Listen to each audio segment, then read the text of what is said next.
नहीं कर पाएंगे। है भाई और बहनों, कभी कभी दो भाई होते हैं और उनमें से एक भाई अमीर हो जाता है और दूसरा भाई गरीब ही रह जाता है। कभी कभी वो अमीर भाई जो है बहुत ही आगे निकल जाता है और लोग कभी कभी आस पड़ोस के लोग बोलते हैं कि यार तुझे अपने भाई का थोड़ा सा ख्याल रखना चाहिए था, देख तेरे भाई की हालत कैसी है करके।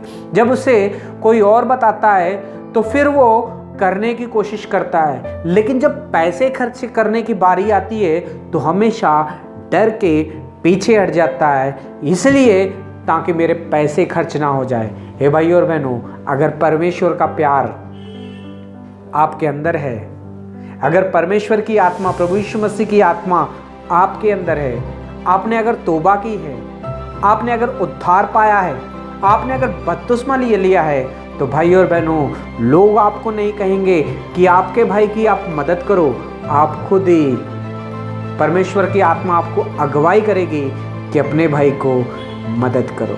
हे भाई और बहनों, आज बहुत सारे भाई लोग हैं जो अपने भाई की मदद तो कर देते हैं, लेकिन जब समय आता है उसे सुना भी देते, मैंने ये किया, मैंने वो किया, मैंने ये किया। इसमें जो है परमेश्वर का प्यार नहीं रहता है। हे भाई और बहनों, हम इससे पता चलता है जब एक अमीर भाई अपने गरीब भाई की मदद करता है, जब इससे ये पता चलता है कि इसमें परमेश्वर का प्यार अभी भी है। लेकिन जो अपने भाई, अमीर भाई अपने गरीब भाई की मदद नहीं करता है, सहायता नहीं करता है, उससे दूर रहता है, इससे ये भी पता चलता है कि उसके अंदर परमेश्वर का डर और भय नहीं है और वो परमेश्वर के पास अभी नहीं पहुंचा है।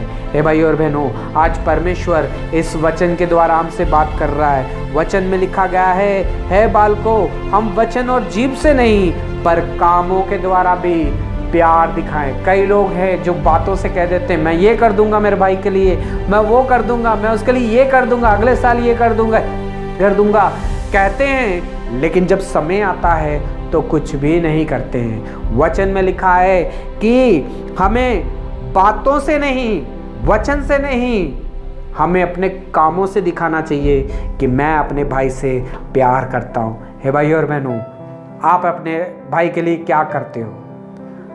क्या आप अपने भाई को निंदा करते हो? क्या आप अपने भाई की बदनामी करते हो? वो कंगाल है, गरीब है करके उसके ऊपर आप हंसते हो?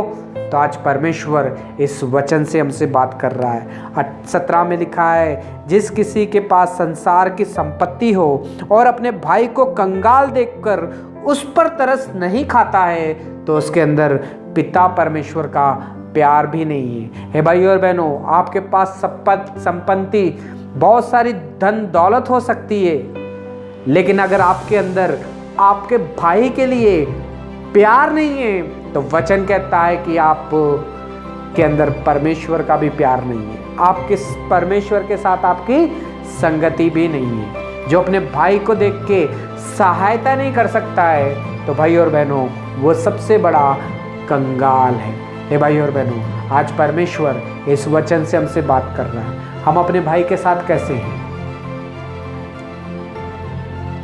हम अपने भाई का ख्याल रखते हैं?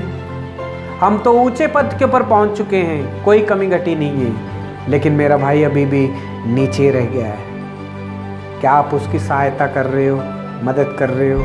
आज परमेश्वर का वचन हमसे कहता है कि हमें अपने भाइयों का ख्याल रखना चाहिए, हमें अपने भाइयों के लिए प्राण दे देने चाहिए, हमें अपने भाइयों के लिए जीभ से नहीं, बातों से नहीं, कामों के द्वारा भी प्यार दिखाना चाहिए। हमें अपने भाई की मदद करनी चाहिए, हमें अपने भाई को ऊपर उठाना चाहिए। आज परमेश्वर का वचन हमसे यही बात कर रहा है। हे भाई और बहनों, आपका आपके भाई के साथ कैसा रिश्ता है? अगर परमेश्वर आपसे इस वचन के द्वारा बात करता है तो अपने घुटनों को बलाइए, अपनी आंखें बंद कीजिए, प्रार्थना कीजिए, प्रभु जी मैंने उद्धार पाया, नया जन्म पाया और बपतिस्मा भी ले लिया। प्रभु जी आपने मेरे जीवन में आशीष की, बहुत सारा धन मुझे दिया, बहुत आगे मुझे लेके चले गए, लेकिन मेरा भाई कंगाल था प्रभु जी, उसके पास कोई पैसे नहीं थे प्रभु जी, लेकिन फिर भी मैं उसकी मदद नहीं कर पाया प्रभु जी। मैं उल्टा उसके ऊपर हंसता रहा, कोसता रहा, उसे बदनाम करता रहा, लेकिन कभी भी उसकी मदद नहीं की प्रभु जी। बहुत बार मैंने उसे कहा मैं तेरी मदद करूंगा, मैं तेरी मदद करूंगा, लेकिन सिर्फ बातों से कहा प्रभु जी, लेकिन कामों के द्वारा कभी नहीं करके दिखाया प्रभु जी। मुझे दया करके क्षमा कर दे प्रभु जी। आपने मुझे बहुत सारी धन दौलत दी है इस संसार की, मेरे लिए मुझे कोई कमी घटी नहीं दी प्रभु जी। आज से मैं अपने भाई का सहारा बनूंगा, मैं अपने भाई की भी मदद करूंगा, मेरे भाई को भी मैं ऊंचा उठाऊंगा। अगर ये प्रार्थना आप करोगे तो परमेश्वर की आत्मा आपके अंदर काम करेगी और परमेश्वर आपको बहुत सारी आशीष और बरकत देगा। वचन में लिखा है कि हमें बातों से नहीं, कामों से अपने भाइयों से प्यार करना चाहिए। अगर हमारे पास धन दौलत बहुत है तो अपने भाई के ऊपर तरस करना चाहिए, सहायता करनी चाहिए, ना कि उससे दूर भागना चाहिए। प्रभु आपको बहुत सारी आशीष और बरकत दे।